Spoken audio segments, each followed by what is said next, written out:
بسم اللہ الرحمن الرحیم وبہ نستعین وهو خیر المعین صلی اللہ علی سیدنا محمد وآلہ الطاہرین۔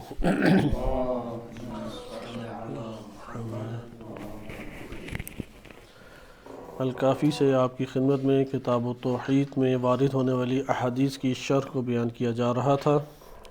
آج ہم جس چیپٹر کو شروع کر رہے ہیں وہ کتاب التوحید کا چیپٹر نمبر 3 ہے۔ 6 حدیثیں ہم پڑھ چکے تھے۔ چھٹی حدیث کا اختتامی حصہ کچھ ہمارے پاس 1 رہ گیا تھا۔ انشاءاللہ تعالی اس کو ہم اب کسی اور مورد میں ملاحظہ کریں گے، کیونکہ اس کے اوپر گفتگو زیادہ فلسفیانہ نوعیت کی ہے اور اس میں پیچیدگی مختلف طرح کی ہے کہ جو خاص طبقے کے قابل فہم ہے، یعنی جنہوں نے فلسفہ اسلامی پڑھا ہے وہ اسے سمجھ سکتے ہیں۔ مثلا جیسے کہ سائل نے سوال کیا فلاح انیت و ماہیت، یعنی اللہ کی انیت اور ماہیت ہے یا نہیں؟ تو امام علیہ السلام نے فرمایا کہ نعم لا یثبت الشیء الا بانیت و ماہیت، کوئی شے بھی انیت اور ماہیت کے علاوہ ثابت نہیں ہوتی۔ پھر کیفیت کے بارے میں پوچھا کہ اللہ کے اوپر کے لیے کوئی کیفیت ثابت ہے؟ جیسے ہمارے لیے کئی کیفیات ہوتی ہیں، ہنسی ہے، خوشی ہے، غم ہے، حزن ہے، غصہ ہے، پرسکون ہے، کئی کیفیات نفسانی ہماری ہیں۔ بدن کی الگ کیفیات ہے، ٹھنڈا ہے، گرم ہے، مختلف رنگوں کا ہونا ہے۔ تو امام نے فرمایا کہ نہیں، اللہ کے لیے اس طرح کیفیات نہیں ہیں، یعنی انیت و ماہیت کا انکار نہیں کیا۔ اب یہ فلسفہ بیان کرتا ہے اللہ کی ماہیت اسی کی ذات اور ذات اسی کی ماہیت ہے۔ اللہ کے علاوہ جتنی بھی مخلوقات ہیں ان میں ماہیت اور وجود کی ترکیب پائی جاتی ہے، اللہ میں یہ ترکیب نہیں ہے۔ لیکن یہ والی بحث فلسفے کی دنیا اور اس کی اصطلاحات سے وابستہ ہے، اس لیے اس کو ہم ابھی ترک کر رہے ہیں۔ وإلا جو فلسفے میں ذکر ہے وہ اس حد تک آپ کی خدمت میں بیان کیا جا سکتا ہے، لیکن احکام وجود میں اگر آپ کسی بھی استاد، کیونکہ اردو میں کئی تدریسیں فلسفے کی آ چکی ہیں، اگر آپ اس میں کسی استاد کا بیان پڑھ لیں تو وہ آپ کے لیے قابل فہم انشاءاللہ یہ حصہ ہو جائے گا۔ امام علیہ السلام نے کیفیت کا انکار کیا اس معنی میں کہ اگر جہت اور احاطہ اس کے اعتبار سے جو کیفیت ہے اگر آپ اس کو لیں، کیونکہ کیفیت جب بھی آتی ہے تو کسے ذکر کرتی ہے؟ صفت ثابت کرتی ہے اور احاطے کو ثابت کرتی ہے، اس کے اوپر چھا جانا ہے۔ لیکن اگر آپ اللہ کے لیے کوئی کیفیت ثابت کرنا چاہیں تو ضروری ہے تعطیل اور تشبیہ سے اسے خارج کریں، کیونکہ ہم ابھی تک جتنی چیزیں پڑھتے آ رہے ہیں اس میں امام علیہ السلام کی تاکید اسی کے اوپر ہے کہ اللہ کے لیے تم نے شیعیت کو ثابت کرنا ہے، شیعیت کو، یا یہی ماہیت کو ثابت کرنا ہے، یا اگر ادھر کیفیت کو بھی آپ لینا چاہتے ہیں تو تعطیل اور تشبیہ سے دور کریں گے، یعنی ایسی تشریح بھی نہیں کریں گے کہ اللہ کی معرفت حاصل نہ ہو سکے، اور ایسی بھی تشریح بیان نہیں کریں گے کہ اللہ تعالیٰ مخلوق سے مشابہ نظر آنے لگ جائے۔ یہ دونوں انداز باطل انداز ہیں۔ لہذا امام نے پھر آگے فرمایا کہ من نفاہ فقد انکرہ، جس نے اس کی نفی کر دی اس نے اس کا انکار کر دیا، اور جس نے اللہ کی ربوبیت کو دور کیا یعنی نظر انداز کیا یا رد کر دیا اور اس کی ربوبیت کو باطل قرار دیا، یا اللہ کے غیر کے ساتھ اللہ کو تشبیہ دی، اللہ کے غیر کے ساتھ اللہ کو تشبیہ دی، تو اس نے مخلوقین مصنوعین کی صفت جسے اللہ سبحانہ و تعالیٰ نے خلق کیا اور وہ ربوبیت کے مستحق تھے کہ اللہ کے سامنے عبادت انجام دے، گویا کہ اس نے ان کی صفت اللہ کے لیے ثابت کرنے لگ گئی، کیونکہ دونوں ایک ہے معبود اور ایک ہے عابد۔ عابد عبادت کرنے والا ہے، عبادت کرنے والے کی صفت معبود کے لیے آپ کیسے ثابت کر سکتے ہیں؟ پھر آگے امام فرماتے ہیں کہ اس کے لیے کیفیت کو آپ ثابت کریں، لیکن ایسی کیفیت کہ اس کا غیر اس کا حق نہیں، استحقاق نہیں رکھتا۔ اگر کیفیت بھی ثابت کرنی ہے تو کس نوعیت کی؟ غیر اللہ جو ہے اس طرح کی نہیں، جو اللہ کے شایانہ شان ہے۔ تو اس کا نتیجہ یہ نکلتا ہے پھر مخلوق والی کیفیت نہ ہوئی، ہم تو کیفیت اسی کا نام دیتے ہیں جو مخلوق کے اس میں ہے۔ تو وہ ولی نہ ہوئی، لیکن امام نے فرمایا کہ اگر آپ کرنا چاہتے ہیں ولیکن لابد من الاسبات ہے، کہ ضروری ہے کہ اگر آپ اس بات کرنا چاہتے ہیں ان لہو کیفیت، کہ یہ کہ اللہ تعالیٰ کے لیے بھی کیفیت ثابت ہے، تو پھر کیا ہو لا یستحقها غیرہ، تو اس کا غیر اس کا مستحق اس کیفیت کا نہیں ہو سکتا، یہ اللہ کے ساتھ مشتق ہے، اور اس کیفیت میں غیر اللہ اس کا شریک بھی نہیں ہے، اور نہ ہی اس کے ذریعے سے اللہ کا احاطہ کیا جا سکتا، اور نہ اس کا غیر اس کیفیت کو جانتا، ولا یعلمها غیرہ، اور اللہ کا غیر اس کیفیت کو جانتا بھی نہیں ہے۔ پھر سائل نے سوال کیا فیعانی الاشیاء بنفسہ، کہ اللہ سبحانہ وتعالیٰ براہ راست اشیاء سے دو چار ہوتا ہے، براہ راست ملا ہوا ہے اشیاء سے، تو امام علیہ السلام نے فرمایا کہ وہ اجل ہے اس سے، بلندتر ہے اس سے کہ وہ اشیاء سے براہ راست دو چار ہو، کیونکہ یہ مخلوق کی صفت ہے کہ وہ اشیاء کی طرف براہ راست آتے ہیں، اس کے علاوہ کوئی ان کے لیے چارہ نہیں ہے، جبکہ اللہ سبحانہ وتعالیٰ بلندتر ہے اس سے، اپنے ارادے اور مشیت کو نافذ کرنے والا ہے اور انجام دینے والا ہے، جو وہ مشیت رکھتا ہے اس کو انجام دیتا ہے۔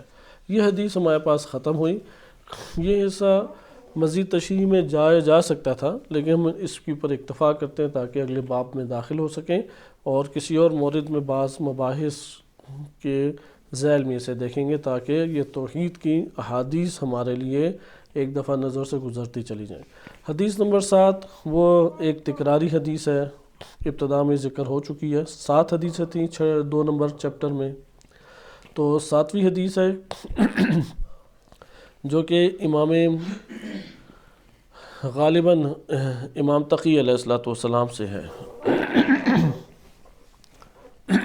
امام تقی علیہ السلام فرماتے ہیں، یا امام باقر علیہ السلام سے بھی ممکن ہے، کیونکہ عمن ذکرہ ہے، اس لیے ممکن ہے امام باقر علیہ السلام سے، کیونکہ ابو جعفر کنیت ہے، تو ابو جعفر 2 اماموں کی ہے، امام باقر علیہ السلام و امام تقی علیہ السلام۔ اس میں امام علیہ السلام سے سوال پوچھا گیا، کیونکہ بعض احادیث میں امام باقر علیہ السلام کا اسم گرامی لیا گیا ہے، اس لیے احتمال یہ ہے کہ یہ امام باقر علیہ السلام سے ہے۔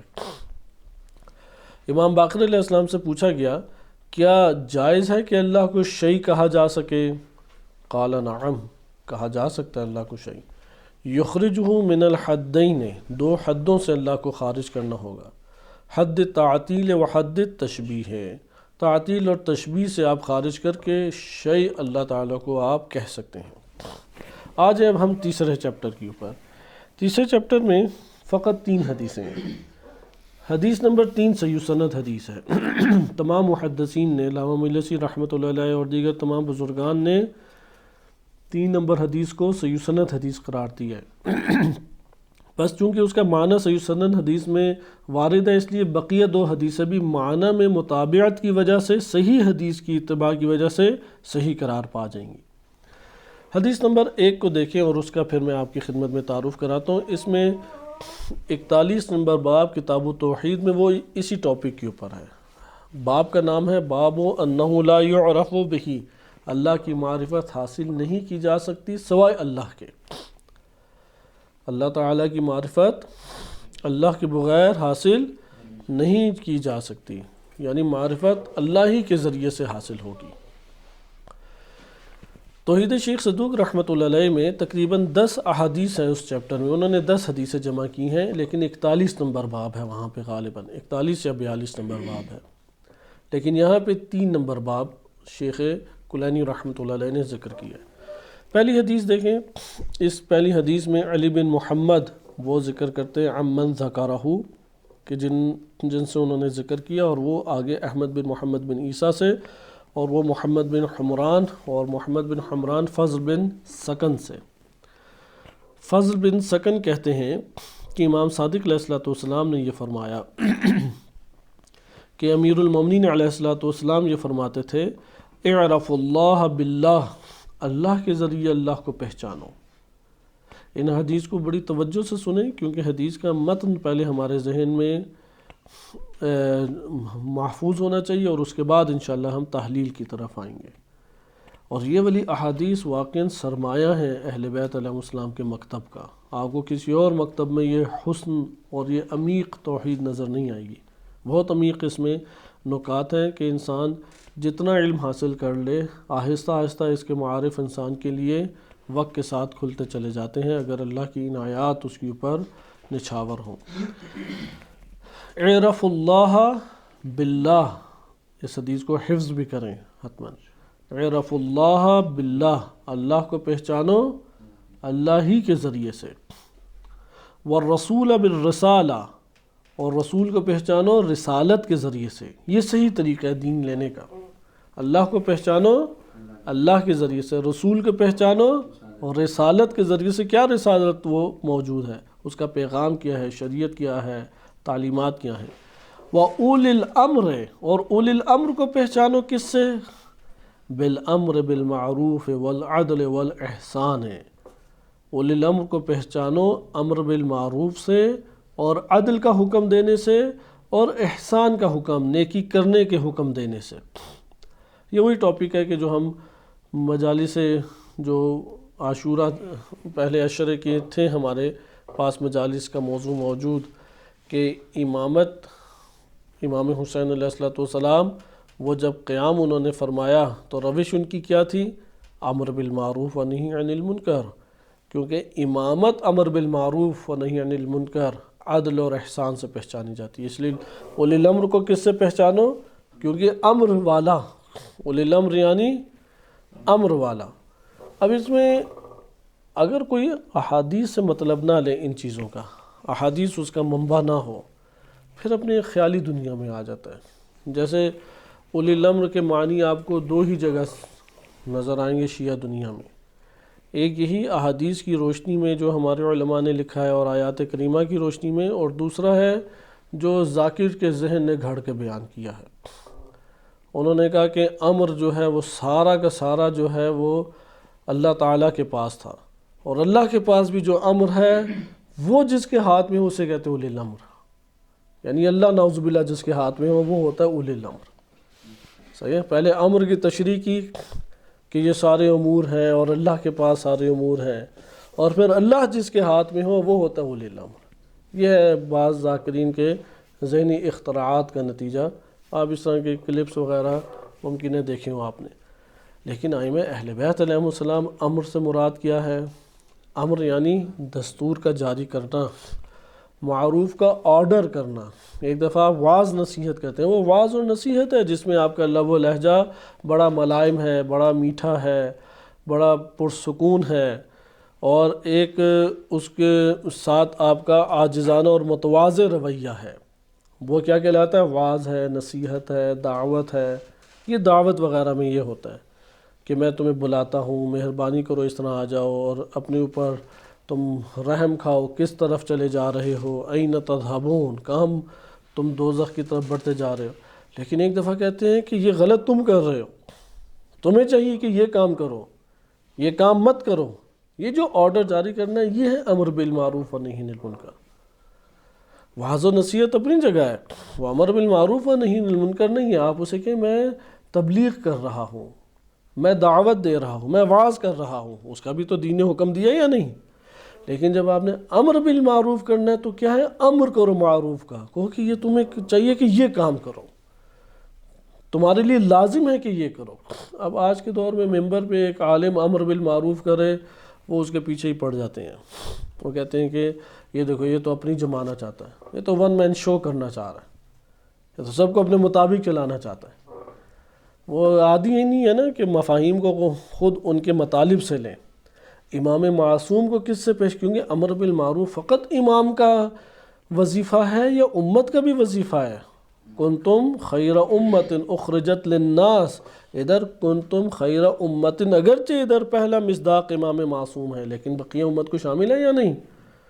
اس لیے امت کا وظیفہ بھی ہے کہیں کہ تم یہ صحیح کر رہے ہو، تم یہ مت کام کرو، جس میں آرڈر پایا جائے، آرڈر۔ لہذا امامت کو اس سے آپ پہچانیں، اولی الامر کو پہچانیں بالامر بالمعروف والعدل، عدل کا حکم دیں کہ یہ ظلم ہے، ظلم سے اجتناب کرو، حکم دیں کہ تمہیں عدل کرنا چاہیے، حکم دیں کہ تم ظلم مت کرو۔ وہ کہے گا پھر تم کیا کر لو گے؟ آپ پھر یہ کہیں گے ظلم مت کرو، یہ نہیں کہنا پھر میں یہ کر لوں گا۔ وہ تو اللہ تعالیٰ کے اختیار میں کہ کیا کیا کرنا چاہیے، کہیں گے میں اپنے دعوے کے اوپر اور اپنے اس نظریے کے اوپر استقامت سے ڈٹا رہوں گا، یعنی وہاں پہ چودھری نہیں بن جانا چاہیے کہ میں پھر تمہاری نسلیں اڑا دوں گا، یہ کر دوں گا، فلاں کر دوں گا، تم ہاتھ لگا کے تو دکھاؤ۔ پھر وہ ہاتھ لگا دیتا ہے، کہتا ہے اب ہاتھ لگا کے دکھاؤ، تو پھر ہاتھ لگا دیتا ہے، کہتا ہے اب ہاتھ لگایا پھر دیکھنا، تو پھر وہ کہتا ہے یہ تو لوگ آگے ورنہ میں یہ کر دیتا۔ نہیں، اس کی ضرورت نہیں ہے، اس میں کرنے کی کیا اس میں ضرورت ہے کہ ہم کہیں کہ ہمارا وظیفہ ہے، میں اس وظیفے کو انجام دے رہا ہوں، استقامت کے ساتھ میں یہ کام کرنا چاہتا ہوں، میں اپنے ایک موقف کے اوپر استقامت سے ڈٹا رہوں گا اور یہی کہتا رہوں گا کہ ظلم غلط ہے، ظلم مت کرو۔ اولی الامر کو پہچانو بالامر بالمعروف والعدل والاحسان، احسان کے حکم دینے سے، وہ معنی قولہ۔ آگے تشریح کرتے ہیں۔ اب یہ جو تشریح ہے یہ امام معصوم سے ہی تشریح ہے، بمعنی قولہ، امام علی علیہ السلام کے فرمان کا یہ مطلب، اعرف اللہ باللہ، اللہ کو اللہ سے پہچانو، اس کا مطلب کیا ہے؟ امام فرماتے ہیں یعنی ان اللہ خلق الاشخاص والانوار والجواہر، اللہ نے اشخاص کو خلق کیا، بندوں کو خلق کیا، انوار کو خلق کیا اللہ تعالیٰ نے، جواہر کو اللہ نے خلق کیا، والاعیان، چیزوں کو، اعیان کہتے ہیں چیزیں، چیزوں کو خلق کیا، والاعیان فالاعیان الابدان والجواہر الارواح، اعیان کون ہے؟ بدن، ابدان اجسام، صحیح ہے، والاعیان الابدان والجواہر الارواح، جواہر سے کیا مراد ہے؟ الارواح، وہو جل وعز، اللہ جل وعز لا یشبہ جسما ولا روح، نہ اللہ جسم سے مشابہ ہے نہ روح سے مشابہ ہے، ولیس لأحد فی خلق الروح الحساس الدراک امر ولا سبب، اور روح کی خلقت میں جو روح حس کرنے والی ہے، درک کرنے والی ہے، جاننے والی ہے، کسی ایک بھی اس کے امر میں اور اس کی خلقت میں موجود نہیں ہے، سبب نہیں ہے، اصلی سبب اللہ کی ذات ہے فقط، اور اللہ سبحانہ و تعالیٰ ہی اس کا امر جاری کرنے والا ہے۔ امر اور نہ روح کی خلقت میں، روح حساس جو حس کرتی ہے، جو درک کرتی ہے، جو علم حاصل کرتی ہے، جو جانتی ہے، اس روح حساس دراک کی خلقت میں کسی ایک کا نہ حکم چلا ہے نہ کسی کوئی ایک سبب بنا ہے، اللہ کے علاوہ نہ کسی کا حکم چلا ہے نہ کوئی سبب بنا ہے۔ هو المتفرد بخلق الارواح والاجسام، وہ ارواح اور اجسام کی خلقت کے ساتھ کیا ہے؟ متفرد ہے، یعنی وہ تنہا ہے جس نے روحوں کو خلق کیا اور جسموں کو خلق کیا ہے، وہ تنہا ذات ہے۔ فَإِذَا نَفَى عَنْهُ شَبَهَيْنِ، اگر ان دو سے اس کو تشبیہ سے نفی کر دی جائے، فَإِذَا نَفَى عَنْهُ، اگر اس کی ذات سے، اللہ کی ذات سے ہم نفی کریں تو کیا ہوگا؟ الشبہین، دو شباہت کے اعتبار سے، شبہ الابدان و شبہ الارواح، نہ اللہ کو بدنوں سے مشابہ قرار دیں نہ روحوں سے مشابہ قرار دیں، فقد عرف اللہ باللہ، تو اس نے اللہ کو اللہ سے پہچانا۔ وَإِذَا شَبَّهَهُ بِالرُّوحِ، اور اگر کسی شخص نے اس کی ذات کو اللہ کو روح سے، او البدن، یا بدن سے تشبیہ دے دی، او النور سے، یا نور سے تشبیہ دے دی، فَلَمْ يَعْرِفِ اللَّهَ بِاللَّهِ، تو وہ اللہ کے ذریعے سے اللہ کو نہیں جانا۔ اگلی حدیث بھی مطالعہ کریں اور پھر آپ کی خدمت میں ایک چھوٹا سے چند نکات ذکر کر کے آج کا درس ختم کرتے ہیں، اگلے درس میں تفصیلی طور پہ انشاءاللہ اسے مطالعہ کریں گے۔ حدیث نمبر 2، عدت من اصحابنا، متعدد مشائخ کلینی رحمۃ اللہ علیہ نے سے کلینی نے اپنے مشائخ سے نقل کی ہے، ان احمد بن محمد بن خالد، انہوں نے احمد بن محمد بن خالد برقی سے، انہوں نے بعض اپنے اصحاب سے، اور انہوں نے علی بن عقبہ سے، عقبہ بن قیس بن سمعان بن ابی ربیحہ جو نبی صلی اللہ علیہ وسلم کے غلام ہیں، ان سے یہ نقل کی ہے۔ وہ کیا ہے کہ قال، وہ کہتے ہیں سئل امیر المؤمنین علیہ السلام، امیر المؤمنین علیہ السلام سے سوال پوچھا گیا، بما عرفت ربک، آپ نے اپنے رب کو کیسے پہچانا؟ قال بما عرفنی نفسہ، جیسا اللہ نے اپنا آپ مجھ کو متعارف کرایا میں نے ویسا ہی جانا، جیسا اللہ نے اپنے آپ کی مجھے پہچان کرائی، اپنے آپ کی مجھے معرفت عطا فرمائی، میں نے ویسا ہی جانا۔ قیل وکیف عرفک نفسہ، اللہ نے اپنے آپ کو آپ کے سامنے کب متعارف کرایا، کیسے متعارف کرایا؟ اللہ نے اپنے آپ کی پہچان یا معرفت کیسے کروائی آپ کو؟ قال لا یشبہ صورۃ، کوئی صورت اس کے مشابہ نہیں ہے، ولا یحس بالحواس، حواس کے ذریعے سے اللہ کو حس نہیں کیا جا سکتا، ولا یقاس بالناس، لوگوں پہ اس کو قیاس نہیں کیا جا سکتا، قریب فی بعدہ، اپنے بعید ہونے میں بھی وہ قریب ہے، وبعید فی قربہ، اور قریب ہوتے ہوئے بھی بعید ہے، دور ہوتے ہوئے بھی قریب ہے اور قریب ہوتے ہوئے بھی دور ہے، فوق کل شیء، ہر شے کے اوپر، مافوق اس کے اوپر بالا تر ہے، ولا یقال شیء فوقہ، کسی شے کو اس سے بالا تر نہیں قرار دے سکتے، اوپر نہیں قرار دے سکتے، امام کل شیء، ہر شے کے سامنے ہے، ولا یقال له امام، اس کے لیے نہیں کہا جا سکتا کہ اس کے سامنے کوئی شے ہے، اس کے لیے بھی کوئی سامنے ہے، داخل فی الاشیاء، اشیاء میں داخل ہے، لا کا شیء داخل فی شیء، کہ اس طرح سے نہیں ہے کہ جیسے اشیاء کسی شے میں داخل ہوتی ہیں، وخارج من الاشیاء، چیزوں سے خارج بھی ہے، لا کا شیء خارج من شیء، لیکن اس طرح سے نہیں ہے کہ جیسے ایک شے دوسری شے سے خارج ہوتی ہے، لا کا شیء داخل فی شیء، نہ ان چیزوں کی طرح جیسے ایک شے دوسری شے میں داخل ہے چیزوں میں، لیکن اس طرح نہیں جیسے ایک شے دوسری شے میں داخل ہے، خارج ہے اشیاء سے، لیکن اس طرح نہیں جیسے ایک شے دوسری شے سے خارج ہے، سبحان من ہوا ہاکذا ولا ہاکذا غیرہ، پاک و منزہ ہے وہ ذات جو اسی طرح سے جیسے میں نے بیان کیا اور اس کا غیر اس طرح سے نہیں ہے، وہ جب داخل ہے تو اشیاء کی طرح داخل ہے، خارج ہے تو اشیاء کی طرح خارج ہے، وَلِكُلِّ شَيْءٍ مُبْتَدَأٌ، اور ہر شے کے جائے ابتدا اللہ تعالیٰ کی ذات ہے، لِكُلِّ شَيْءٍ، ہر شے کی ایک ابتدا ہے، اور وہ کون سی ذات ہے؟ ہر شے کی ابتدا کہاں سے ہے؟ وہ اللہ تعالیٰ کی طرف ہی باز گشت ہے۔ تیسری حدیث صحیح سند ہے، محمد بن اسماعیل نقل کرتے ہیں فضل بن شازان، اور وہ نقل کرتے ہیں صفوان بن یحییٰ سے، اور وہ منصور بن حازم سے، سارے اجلہ میں سے ہیں، یعنی بلند شخصیات ہیں۔ منصور بن حازم کہتے ہیں میں نے امام صادق علیہ السلام سے یہ پوچھا، انی ناظرت قوما، میں قوم سے بڑے مناظرے کرتا ہوں، یہ جو آس پاس معاشرے میں ہیں دینی گروہ، ان گروہوں سے کیا کرتا ہوں؟ مناظرے۔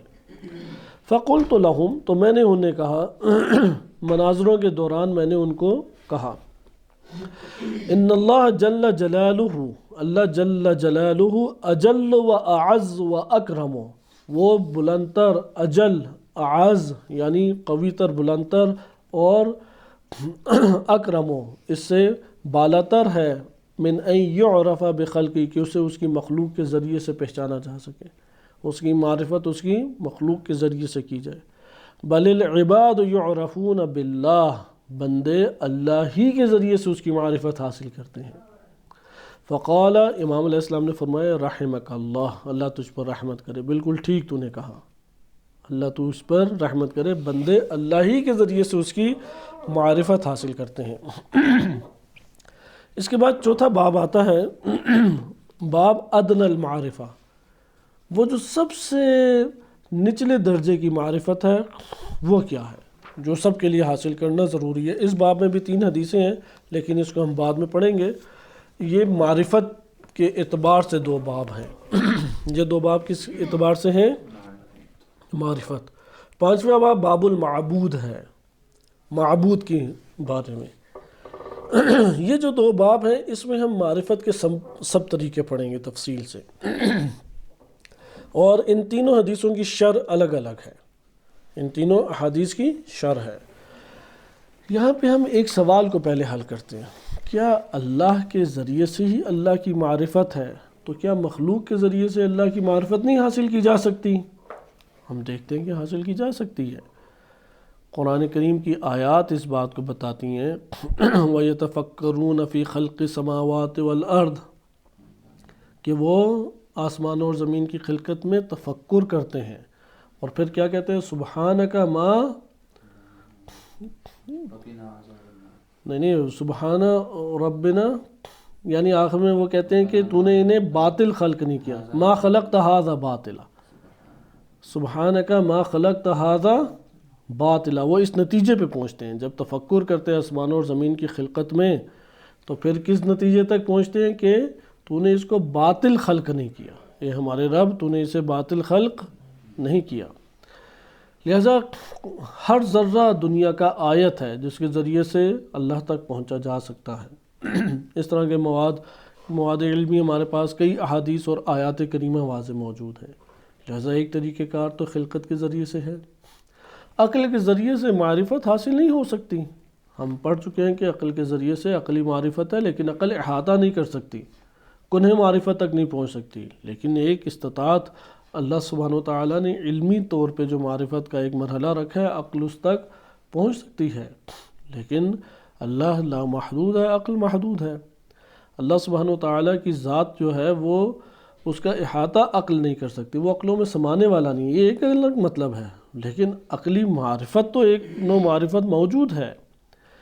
تو یہاں پہ ہمیں ضروری یہ قرار پایا کہ پڑھیں کہ معرفت کس کس نوعیت کی ہیں۔ تقریباً ہمارے پاس 10 قسم کی معرفت ایک نوع آ جاتی ہیں۔ میں نام آپ کے سامنے پڑھ دیتا ہوں، اور اگلے درس میں انشاءاللہ العزیز ہم ان انواع معرفت کو پڑھیں گے جو آیات و روایات میں ہیں۔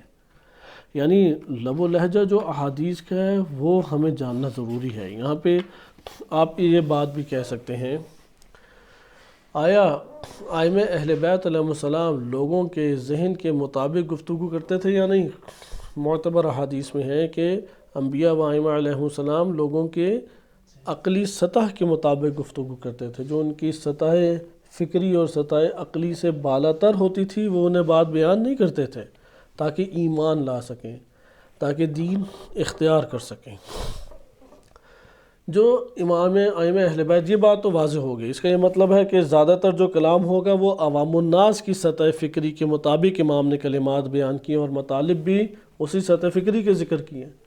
لیکن سوال، ائمہ اہل بیت علیہ السلام کے پاس ہمیشہ فقط ایک ہی طبقہ آتا تھا، یا ممکن ہے کہ کوئی فلسفی ذہن کا بھی مالک آ جائے، کوئی بہت بڑا عابد زاہد عارف قسم کا آ جائے، کوئی بہت بڑا عالم متکلم علم عقائد میں دسترس رکھنے والا آ جائے، یہ بھی آتے تھے یا نہیں؟ تو ائمہ علیہ السلام ان کی سطح فکری کے مطابق جواب دیتے تھے یا نہیں؟ سطح فکری کے مطابق جواب دیتے تھے۔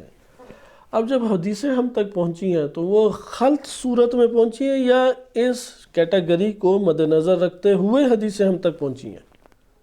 یعنی بعض حدیثیں ہم یہ کہیں گے کہ یہ حدیثیں عوامی سطح کے مطابق ہیں، اور پھر یہ والا مجموعہ علماء عقائد کے سامنے امام نے بیان کی، یہ والا مجموعہ فلاں کے سامنے بیان کیا۔ کیا اس طرح سے حدیثیں پہنچی ہیں؟ یہ ساری مکس ہو کے پہنچی ہیں؟ آپ کو کیا محسوس ہوتا ہے؟ مکس ہو کے پہنچی ہیں، کیونکہ ہمارے پاس یہ نہیں معلوم حدیث کو جب بیان کیا جا رہا تو بیک گراؤنڈ کیسا تھا۔ بعض حدیثوں میں آیا بیک گراؤنڈ کے لوگ بیٹھے ہوئے تھے تو ایک نے سوال کر لیا، اور سوال کرنے کے بعد امام نے جواب دیا، لیکن میں اس کو سن کے پریشان ہو گیا اور میں نے امام سے پھر سب چلے گئے تو سوال کیا، تو امام نے بتایا کہ ان کے لیے بات تھی۔ اس طرح کی حدیث بھی ہمارے پاس ہے، لیکن ہمارے پاس ساری حدیثوں کا تو بیک گراؤنڈ نہیں آیا۔ لہذا معارف کے باب میں، بالخصوص معارف کے باب میں ایک سطح کی حدیثیں نہیں ہیں۔ محدثین نے معنی کو مد نظر رکھتے ہوئے خود باب بندی کی ہے، یہ باب بندی ائمہ اہل بیت علیہ السلام کی طرف سے نہیں ہے۔ لہذا انہوں نے جب باب بندی کی تو وہ پھر معنی کی جیسے اگر مثلا عوامی حلقے کے سامنے امام معصوم نے معرفت کے حوالے سے کوئی گفتگو کی، وہ بھی اسی چیپٹر میں آ گئی، اور خواص کے ساتھ جو گفتگو کی اور ان میں سے کسی ایک نے کسی کو بتا دی اور کسی طریق سے پہنچی، وہ جو دقیق معنی ہے وہ بھی اسی چیپٹر میں موجود ہے۔ لہذا وہ علماء یہاں پہ اشتباہ کا شکار ہوئے جنہوں نے یہ سمجھا کہ سب حدیثیں عوامی سطح کے لیول پہ، اور ہم عوامی سطح کے مطابق ہی شرح کریں گے، اس کے علاوہ شرح باطل ہے۔ اس لیے وہ پھر فلسفہ کے بھی خلاف ہوئے، عرفان کے بھی خلاف ہوئے، اور دیگر چیزوں کے بھی خلاف ہوئے۔ جبکہ ائمہ اہل بیت علیہ السلام کی حدیث میں یہ بات روشن ہے کہ انہوں نے سطح فکری کے مطابق کلام کیا۔ مثلا آپ کے پاس ایک فرد آ جائے اور آپ جانتے ہیں کہ ابھی تک اس کے لیے یہ مسئلہ حل نہیں ہے کہ اللہ سبحانہ وتعالیٰ کو رب مان لے، اس کے سامنے میں ایک یا دو خداؤں کے بارے میں کیسے گفتگو کر سکتا ہوں؟ اسے میں پہلے مشکوک بناؤں کہ یار تم نے سوچا ایک اللہ یا دو؟ وہ کہ ہے تو ایک ہی، پتہ نہیں رب ہے وہ یا ائمہ رب، وہ اس مسئلے پہ پھنسا ہوا ہے۔ اگر آپ اللہ کا ایک ہونا بھی اس کے سامنے مشکوک کر دیں پھر کیا ہوگا؟ پھر تو اندر سے کافر ہو جائے گا۔ لہٰذا وہاں پہ عقل مندی یہ نہیں ہے کہ آپ کہیں کہ میں نے جامعۃ النصرہ کے کورس میں جو توحید پڑھی تھی اس میں عقلی دلیل دی گئی تھی اور کہا گیا تھا کہ عقلی دلیل نہ ہو تو نظریہ ہی نہیں ہوتا، تو پہلے میں نے اس لیے وہ جو ایک اللہ کو مانتا تھا وہ بھی مشکوک کر کے رکھ دیا اس کے وجود میں۔ یہ کوئی کامیابی نہیں ہے۔ وہ ایک اللہ کو مانتا تھا، تسلیم کرتا تھا، نبی اللہ کی طرف سے آئے، رسول اللہ کی طرف سے آئے، آپ نے اسے عقلی طور پہ پریشان کر کے اس نے آپ کے پاس ہر روز تو آنا نہیں ہے، وہ جو بیچارہ 15-20 منٹ آیا اور اس کے بعد اس نے اپنی دنیا میں گم ہو جانا ہے، تو آپ تو شبہ اس کے لیے قائم کر گئے۔ لہٰذا اس کے سطح فکری کے مطابق بات کریں۔ اگر آپ نے رب کا معنی لغت سے سمجھانا شروع کر دیا اور آدھا گھنٹہ آپ نے بتایا کہ فلاں لغوی نے یہ معنی کیا، فلاں نے یہ معنی کیا، اس میں کیا کچھ پتہ لگے گا؟ آپ سمپل اسے بتائیں کہ یار ہر چیز کو سنبھالنے والا کوئی ہوتا ہے یا نہیں ہوتا؟ یہ کائنات کو کون سنبھال رہا ہے؟ ذرا جواب دو۔ اس کی سطح فکری کے مطابق آپ پیش کریں۔ سطح فکری کے مطابق پیش کریں گے، وہ اندر سے ایمان کا احساس کرے گا۔ یہاں پہ بھی یہی مسئلہ ہے کہ معرفت کے جو طریقے ائمہ اہل بیت علیہ السلام نے پیش کیے ہیں وہ سطح فکری کے مطابق ہیں، سارے ایک نو کے مطابق نہیں چلتے۔ مثلا ایک بندہ اس کو رات 12 بجے تک مصروف ہے، کام ہی اتنے سخت ہے اس کا، تب اس کا گھر چلتا ہے۔ اب اگر آپ اس کو آ کے یہ والی بات بیان کرنے لگ جائیں کہ اللہ کو اللہ ہی کے ذریعے سے پہچانو اور مخلوق کے ذریعے سے اللہ کی پہچان صحیح طریقہ کار نہیں ہے، تو وہ تو یہ معنی ہی سمجھ نہیں پائے گا۔ وہ آپ کے پاس ہفتے میں ایک دفعہ آپ آ رہے ہیں، آپ اسے کہیں گے تم خلقت کے اوپر غور و فکر کرو، اللہ کی نشانیاں دیکھو گے، یہ بات اسے سمجھ آ جائے گی۔ وہ اپنے ہی کام میں کتنی اللہ کی نشانیاں دیکھتا ہوگا، تو یہ اس کے لیے قابل فہم ہے۔ تیزی سے آپ نام لکھ لیں جو طریقے احادیث اور آیات اور احادیث میں وارد ہوئے۔ پہلا طریقہ وارد ہوا ہے دلالت عقل۔ عقل ہمارے سامنے، عقلی دلیل ہمارے سامنے ہے کہ اللہ سبحانہ و تعالیٰ کی توحید کے اوپر دلیل ہے، جیسا کہ روایات میں وارد ہوا اول ما خلق اللہ العقل، اور عقل کے ذریعے اللہ تعالیٰ عقاب بھی دیتا ہے اور عقل کی ہی دوش پر اللہ ثواب بھی دیتا ہے۔ بس طریقہ اول کیا ہے؟ عقل کی رہنمائی، عقل کی رہنمائی کی بنیاد پہ میں نے اللہ کو پہچانا۔ دوسرا ہے قرآن کی رہنمائی کی وجہ سے میں نے پہچانا، قرآن نے یہ میری رہنمائی کی ہے کہ اللہ تعالیٰ ہے۔ تیسرا ہمارے پاس طریقہ کار ہے آیات آفاقی، کائنات کے اندر، اس جہان کے اندر جو اللہ تعالیٰ کی آیات ہیں ان سے میں نے پہچانا، یعنی معلول سے علت کی طرف سفر کرنا۔ صحیح، معلول سے علت یعنی حرارت سے آگ کا پتہ لگانا، اسے کہتے ہیں آیات آفاقی۔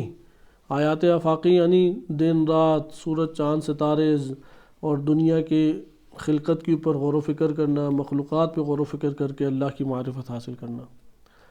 تیسرا ہمارے پاس طریقہ کار ہو گیا۔ چوتھا طریقہ کار ہمارے پاس ہے کہ علت سے معلول کی طرف آنا، علت سے معلول کی طرف آنا، یعنی اللہ سبحانہ و تعالیٰ کی طرف سے رہنمائی کا ہمیں رہنمائی ہونا، اللہ کا ہمیں اپنی آیات دکھانا۔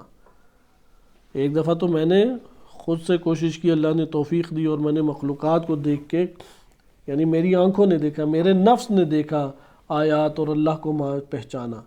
ایک دفعہ اللہ مجھے اپنی آیات خود باطن کے اندر میرے دکھاتا ہے، اسے کہتے ہیں انفسی ہدایت۔ آپ اس کا نام یہ بھی رکھ سکتے ہیں انفسی رہنمائی۔ آفاقی کے مقابلے میں کیا ہے؟ انفسی۔ قرآن کریم کی آیت سے یہ استدلال ہے۔ انفسی یعنی اللہ کو میرے وجود کے اندر، وفی انفسہم حتی یتبین لہ انہ الحق، میرے نفس کے اندر اللہ نے اپنی آیات دکھائیں۔ پانچواں طریقہ کار ہوا ہے جو ہمارا درس کا موضوع ہے، اللہ سبحانہ و تعالیٰ کا اپنے آپ کو خود اپنے بندے کے سامنے متعارف کرانا۔ صحیح ہے، معرفت اللہ کی، اپنے آپ کی اپنی معرفت اپنے بندے کو خود کرانا، یہ ہمارا ٹاپک بھی ہے۔ الکافی اس پانچویں نوع رہنمائی سے تعلق رکھتی ہے، اللہ کا اپنی آپ کو خود پہچوانا، اپنی معرفت خود کرانا۔ اللہم عرفنی نفسک فإنک ان لم تعرفنی نفسک لم اعرف نفسک، اور نبیہ کا یہ دعائے غریق کہلاتی ہے۔ غیبت امام زمان علیہ السلام میں ہر نماز کے بعد پڑھنے کی تاکید ہے، ہر روز دعائے غریق۔ خصوصی الکافی میں باقاعدہ حدیث ہے کہ زرارہ سے کہ امام نے فرمایا جب غیبت کا دور ہو تو یہ پڑھا کرو دعا، اگر کوئی گمراہی سے بچنا چاہتا ہے اور شبہات سے بچنا چاہتا ہے۔ بہرحال یہ ہمارے پاس 5واں طریقہ آ گیا، اس کے اوپر تفصیلی گفتگو ہوگی۔ 6واں طریقہ کار ہے کہ علت سے علت کی معرفت، یعنی اللہ کے اولیاء کے ذریعے سے اللہ کی معرفت، اللہ تعالیٰ کا اپنے اولیاء کے ذریعے سے اپنے بندوں کو اپنی پہچان کرانا، اللہ کا اپنے انبیاء و اولیاء کے ذریعے سے اپنی خلقت اور اپنے بندوں کو اپنی معرفت کرانا۔ اس میں ہمارے پاس آ جاتی ہیں احادیث مبارکہ۔ 7واں طریقہ کار ہے معرفت نفس، معرفت نفس کے ذریعے سے اللہ کو جاننا۔ 8واں طریقہ کار ہے کہ اپنے ارادوں کے ٹوٹنے سے، یہ بھی صحیح سند روایت میں وارد ہوا ہے، امیر المومنین علیہ السلام فرماتے ہیں عرفت اللہ سبحانہ بفسخ العزائم وحل العقود ونقض الہمم، ارادوں اور ہمتوں کے ٹوٹنے سے اللہ کو پہچاننا، یہ بھی تشریح انشاءاللہ پڑھیں گے۔ 9واں طریقہ کار یہ ہے کہ امام اور امام کی ولایت کے ذریعے سے اللہ کی معرفت، امام اور امام کی ولایت کے ذریعے، بنا عرف اللہ، جیسے زیارت جامع کبیرہ میں بھی ہے۔ یہ ہمارے پاس 8 طریقہ کار ہیں۔ پھر اس کے بعد آ جاتا ہے اللہ تعالیٰ فاعل بالتجلی ہے، یہ ایک عرفانی اور فلسفی بحثیں ہیں، اسے اپنی جگہ پہ انشاءاللہ ہم پڑھیں گے۔ یہ 8 طریقے اپنے ذہن میں رکھیں، یہ نچوڑ ہے آیات اور روایات کا نچوڑ، یعنی آخری ہے امام اور امام کی ولایت کے ذریعے سے اللہ کی معرفت حاصل کرنا۔